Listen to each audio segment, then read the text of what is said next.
আসসালামু আলাইকুম রহমতুল্লাহি ওবরকাতুহু। সম্মানিত দর্শক, জীবনের সব ক্ষেত্রেই একটা হিসাবের খাতা থাকে। রাজনীতির ক্ষেত্রে এই হিসাবের খাতাটি আরও বড় হওয়া দরকার এবং গুরুত্বপূর্ণ হওয়া দরকার। আপনারা যারা সত্যজিৎ রায়ের সে বিখ্যাত সিনেমা হীরক রাজার দেশে দেখেছেন, সেখানে দেখবেন যে একটা পাগলা রাজা, তারও একজন সভা পণ্ডিত থাকে, তারও একজন সভা কবি থাকে এবং সবাই রাজার সঙ্গে জিহুজুর জিহুজুর করলেও তিনি, যিনি সভাপণ্ডিত ও যিনি রাজ জ্যোতিষী, লক্ষ্য করবেন সেই রাজ জ্যোতিষী তিনি কিন্তু হীরক রাজার সঙ্গে সব কথায় একমত পোষণ করেন না। তিনি হীরক রাজাকে তুচ্ছ-তাচ্ছিল্য করেন এবং রাজার ইচ্ছায় তিনি খুব সুকৌশলে তাকে বিভিন্ন পরামর্শ দেন, যেটি শিক্ষামন্ত্রী, যেটি অন্য যে সকল যুদ্ধমন্ত্রী, পুলিশ মন্ত্রী রয়েছেন, তারা ঠিক ওইভাবে রাজ পণ্ডিত বা রাজার যে সভা পণ্ডিত, রাজ জ্যোতিষী, তার মতো ওইভাবে বলতে পারেন না। তো ওই যে রাজ জ্যোতিষী, তার সামনে দেখবেন একটা বিরাট খাতা আছে এবং সেই খাতা নিয়ে সে সারাক্ষণ ব্যস্ত থাকে। জটিল সারাদিন গণনা করে কিভাবে রাষ্ট্র চলবে, কিভাবে রাজার ভাগ্য নির্ধারণ হবে, কিভাবে রাজার কোষ্ঠী নির্ধারণ হবে।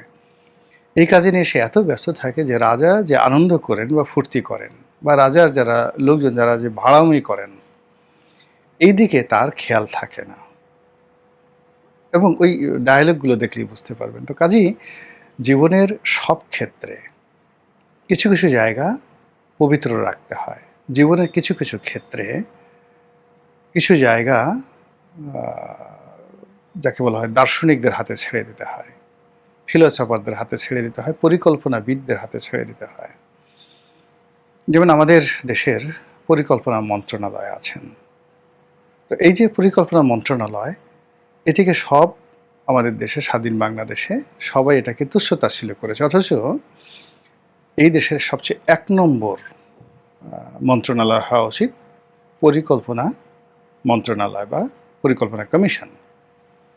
কিন্তু সেটি আমাদের দেশে হয় না। এটিকে অর্থমন্ত্রীর সাথে বা অর্থ মন্ত্রণালয়ের সঙ্গে একত্র করে দেওয়া হয় এবং এখানে যাকে মন্ত্রী বানানো হয় তাকে মনে করা হয় দুর্ভাগা মন্ত্রী, তার কোনো কাজ নেই। অথচ সব কাজ কিন্তু এখান থেকেই হওয়া উচিত। আরেকটি হলো সরকারের পরিসংখ্যান বিভাগ। এই সরকারের কোথায় কি হলো বা না হলো, এটি গণনা করার জন্য সরকারের একটা বিভাগ আছে, পরিসংখ্যান ব্যুরো বা পরিসংখ্যান বিভাগ। এখানেও যারা নিয়োগ লাভ করবেন, বিশ্বের সবচেয়ে জ্ঞানী, গুণী অর্থনীতিবিদ, তাদেরকে এখানে নিয়োগ দিতে হবে। আমাদের যে পরিসংখ্যান বিভাগ কোন পর্যায়ে আছে, এটা আপনারা যদি বাস্তবে জানার চেষ্টা করেন, তাহলে দেখবেন যে আমাদের যে পতনের জন্য, সরকারের যে পতন, সেই পতনের জন্য প্রথম এবং প্রধান যে কারণ, সেটা হলো কোনো সরকার তার যে রাজনীতির যে মাস্টার প্ল্যান, রাষ্ট্র পরিচালনার যে মাস্টার প্ল্যান, এটা তারা করতে পারে না। কোনো প্ল্যান নেই। রাজার যেটা ইচ্ছা, প্রধানমন্ত্রীর যেটা ইচ্ছা, রাষ্ট্রপ্রধান বা সরকার প্রধানের যেটা ইচ্ছা, ওটাই তার মাস্টার প্ল্যান। মুখ দিয়ে যা আসলো বলল, এটা করো, এটা করো, এটাই মাস্টার প্ল্যান। ওকে ধরো, ওরে মারো, ওরে কাটো, ওখানে টাকা খরচ করো, ওখানে খাল কাটো, ওখানে বিল ছাড়ো, ওখানে ইঁদুর ধরে মানে ইঁদুর নিধন উদ্বোধন করো, এরকম নানা রকম কথাবার্তা যে যার মতো চলতে থাকে। এটা অনেকটা যে সেই নায়ক রাজ্জাকের একটা বিখ্যাত সিনেমা আছে পাগলা রাজা, ওইরকম একটা পাগলা রাজার মতো কাণ্ড কারখানা চলে। কিন্তু নর্মালি তো আসলে এভাবে চলার কথা না। তার দল পরিচালনার জন্য একটা মাস্টার প্ল্যান লাগবে, রাষ্ট্র পরিচালনার জন্য একটা মাস্টার প্ল্যান লাগবে এবং সরকার পরিচালনার জন্য একটা মাস্টার প্ল্যান লাগবে। কিন্তু যেই মুহূর্তে মানুষ ক্ষমতায় আসে, সে দল, সরকার, রাষ্ট্র তিনটিকে একত্র করে ফেলে এবং এই যে যারা মাস্টার প্ল্যান করবে, সেই মাস্টার প্ল্যানটা কারা করছে তাদেরকে হয়তো ৫ বছর ১০ বছর পরে সেই যে তার যখন ক্ষমতা চলে যায়, তখন সে জানতেও পারে না যে there was a planner, there was a philosopher. Bangladesh ব্যাংকের সবচেয়ে গুরুত্বপূর্ণ একটা পদ আছে, প্রধান অর্থনীতিবিদ। আমরা গভর্নরকে নিয়ে ব্যস্ত, ডিপটি গভর্নরকে নিয়ে ব্যস্ত, যিনি গোয়েন্দা শাখা দেখেন, বাংলাদেশ ব্যাংকের আর্থিক গোয়েন্দা বিভাগ দেখেন, তাকে নিয়ে ব্যস্ত। কিন্তু বাংলাদেশ ব্যাংকের যে একটা পদ আছে প্রধান অর্থনীতিবিদ, তাকে নিয়ে আমাদের মানুষের কোনো আধিক্যতা নেই, অথচ ব্যাংকের সব কিছু নির্ভর করবে এই প্রধান অর্থনীতিবিদের উপর। তো এরকম বিষয়গুলো যদি আপনি ধরেন, তো সেক্ষেত্রে এই বর্তমান সরকারের যে সফলতা, সেই সফলতা নির্ভর করবে যদি তাদের এরকম প্ল্যান করার মতো লোক থাকে। কিন্তু দুর্ভাগ্যজনক হলেও সত্যি, কখনই গত 17 বছরে মানে বিএনপি ক্ষমতা চলে যাওয়ার পরে বা তারও আগে কোনোদিন এই দল পরিচালনার জন্য কোনো মাস্টার প্ল্যান আর ছিল আমার জানা নেই। তবে শহীদ প্রেসিডেন্ট জিয়াউর রহমান সাহেব কিন্তু একটা পলিটিক্যাল স্কুল খুলেছিলেন এবং সেই স্কুলের একজন প্রিন্সিপাল তিনি নিয়োগ দিয়েছিলেন। তো সেটা ভিন্ন প্রসঙ্গ, কিন্তু সেটাকে আর বিএনপি এরকম কোনো প্রিন্সিপালের মধ্যে নাই। আর গত 18 মাসে তো এরকম অবস্থা হয়ে গেছে যে ছাত্ররা প্রিন্সিপালের যেভাবে ধরে ধরে কান মলে দিয়েছে, এখন আর কেউ প্রিন্সিপাল হতে চাইবে না। আর বিশেষ করে পলিটিক্যাল প্রিন্সিপাল তো সম্ভবই না। ছাত্র এসে বলবে, তুই কে, তুই কোথা থেকে লেখাপড়া করেছিস, তুই আমাকে শেখাতে কি শিখাবি, চাঁদাবাজির ব্যাপার তোর কোনো অভিজ্ঞতা আছে, তুই জানিস আমি কত টাকা চাঁদা কালেকশন করি, কত টাকা নিজের জন্য ব্যয় করি, আমার নেতাকে কত টাকা দিই, কর্মীকে কত টাকা দিই, কোথায় কোথায় চাঁদার ভাগ যেতে হয়, কি তুই জানিস, তুই কি ঘোড়ার ডিমের প্রিন্সিপাল হয়েছিস। তো এরকম এখন আমাদের সেই যে কোনো রাজনৈতিক দলের জন্য এটা হয়ে গেছে নির্মম বাস্তবতা। কিন্তু আসলে আমাদের একটা রাজনৈতিক মাস্টার প্ল্যান দরকার, মাস্টার প্ল্যানার দরকার। তো সেই অর্থে বর্তমান সরকারের কোনো মাস্টার প্ল্যান নেই। অথচ আগামী 7 দিন কিভাবে চলবে রাষ্ট্র, দল, কি কি সমস্যা হতে পারে, এই বিষয়গুলো নিয়ে যদি সরকার প্রধানের একটা গ্রাউন্ড ওয়ার্ক থাকে, তার সামনে একটা পেপার ওয়ার্ক থাকে, he could do better, even better than ever. সবচেয়ে তিনি ভালো করতে পারবেন। উদাহরণ হিসেবে বলি, তেলের দাম, যেমন আজকে এই ভিডিওটা যখন করছি তখন তেলের দাম বাড়ানো হলো। তো তেলের দাম বাড়ালে কী কী লাভ হবে, কী কী ক্ষতি হবে, এবং এটার ফলে জনমনে কতটা স্বস্তি আনা যাবে, আর স্বস্তি না আনা গেলে এটা কতটা বিরূপ পরিস্থিতি হবে, সেটি নিয়ে কোনো মাস্টার প্ল্যান সরকার করেছে বলে আমার কাছে মনে হচ্ছে না। এর কারণ হলো যে এই যে তেলের দাম বাড়ানো হলো, এখনও যদি পেট্রোল পাম্পগুলোতে ভিড় থাকে, মানুষ মেজাজ রাখতে পারবে না, তেলের দাম বৃদ্ধি দেবেন এবং পেট্রোল পাম্পগুলোতে মারামারি শুরু হয়ে যাবে। তো কাজেই কোনো রকম মাস্টার প্ল্যান ছাড়া যখন হঠাৎ করে একটা আপনি পরিকল্পনা নেন, ওটা বুমেরাং হয়ে যায়। ধরুন আগামী 7 দিনে বাংলাদেশে কী কী হতে পারে, ইসলামী ব্যাংকে কি ঘটবে আগামী 7 দিনে, এটার উপরে রাজনীতির কোর্স অফ অ্যাকশন পরিবর্তন হয়ে যাবে। বাংলাদেশ ব্যাংকে যে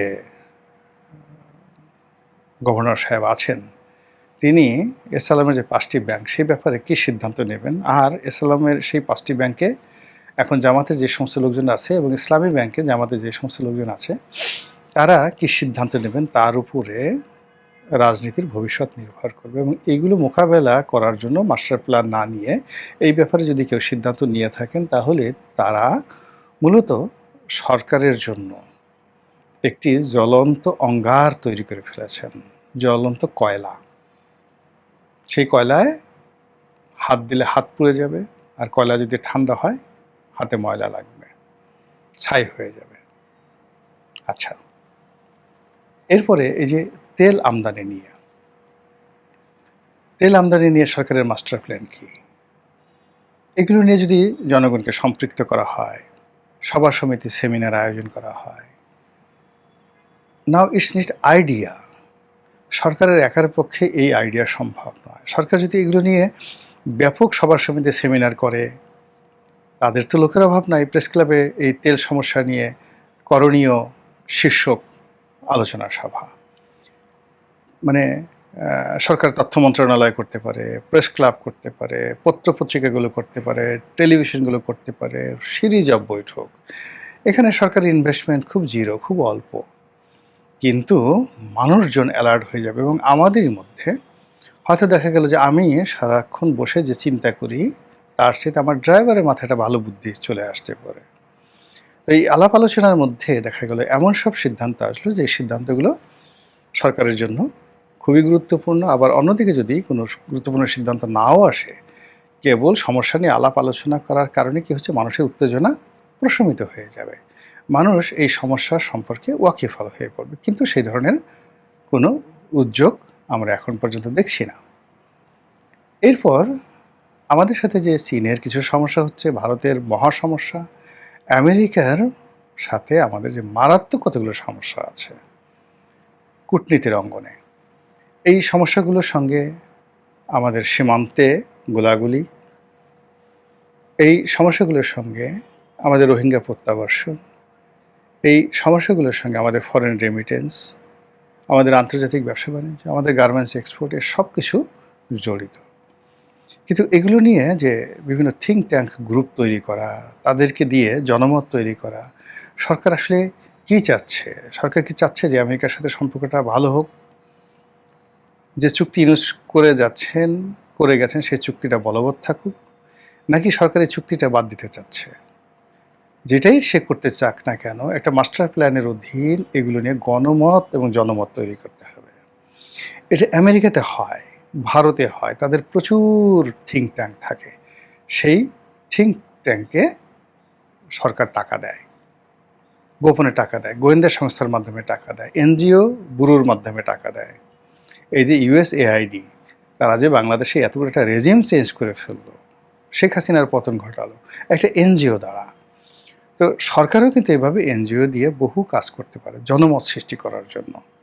যখন লক্ষ লক্ষ মানুষ রাস্তায় নেমে আসবে, সরকারের ইচ্ছায় রাস্তায় নেমে আসবে, সরকার চুক্তি বাতিল করে দিতে পারবে, কিচ্ছু করার নাই। এরকম চুক্তিতে, সব চুক্তিতে এরকম অসংখ্য ক্লোজ থাকে।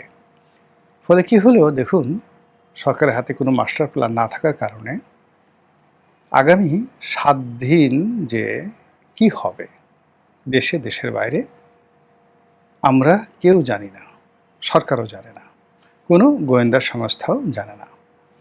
আমরা তীর্থের কাকের মতো হা করে থাকি, কখন ঘটনা ঘটবে, তারপরে ঘটনা ঘটার পর আমরা চিন্তা ভাবনা করে দেখব কি করা যায়।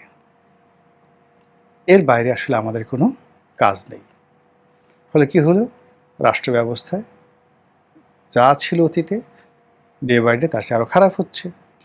অতীতে যারা সরকার প্রধান ছিলেন, রাষ্ট্রপ্রধান ছিলেন, তাদের যতটুকু মর্যাদা ছিল, ইভেন বিনা ভোটের এমপি, রাতের ভোটের এমপি, আমির আমির এমপি, তাদের যতটুকু গ্রহণযোগ্যতা ছিল, এইবার 2026 সালে যারা এমপি হয়েছেন, আপনার কি মনে হয় তাদের কি মর্যাদা একটু বেড়েছে, সম্মান বেড়েছে? একজন এবার এমপি হিসেবে এখন কি কেউ কোমর দুলিয়ে, তারপরে শেষে বুক ফুলিয়ে, মাথা উঁচু করে সমাজের জন্য, রাষ্ট্রের জন্য, জাতীয় সংসদের সদস্য রূপে কিছু করার, জাতীয়ভাবে কিছু করার, নির্বাচনী এলাকায় কিছু করার মানে শক্তি সামর্থ্য অর্জন তো দূরের কথা, আপনি যে করতে পারেন এই ধরনের বিশ্বাস আপনাদের কয়জনের মধ্যে আসছে? এই যে যদি মনে করেন যে আসেনি, ইট মিনস গোড়ায় গলদ, মানে আপনার আমার কারোরই কোনো মাস্টার প্ল্যান নাই। অথচ রাজনীতিতে মাস্টার প্ল্যানটা খুবই অনিবার্য। মহান আল্লাহ আমাদের সবাইকে হেদায়েত দান করুন এবং হেফাজত করুন। আসসালামু আলাইকুম ওয়া রাহমাতুল্লাহি ওয়া বারাকাতুহু।